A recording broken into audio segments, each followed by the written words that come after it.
हे शंकर भगवान, मैं कब से तेरे पास रहा था, मेरी विनती सुन ले भगवान। जय शंकर भगवान की जय।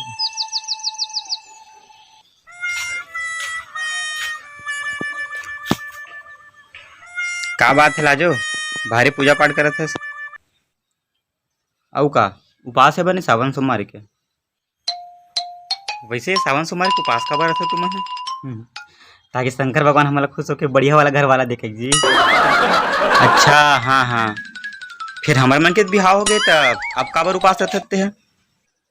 काबर क्यों ऐसे लगते ना कि शंकर भगवान अभी तक मुझसे खुश नहीं हुए हैं। Oh no! का मतलब है तोर? मैं अच्छा घर वाला न हो का? अच्छा रहते तो उपास की जरूरत पड़ती है। हे शंकर भगवान, आज के बाद मैं उपास रहूं। काबर औ का काबर हैं? मोला कौन सा करिश्मा कपूर मिल गए थे मैं?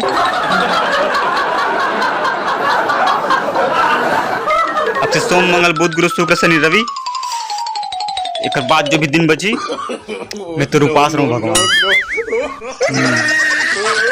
चाहिए बढ़िया वाली घर वाली। जय बम बोलो।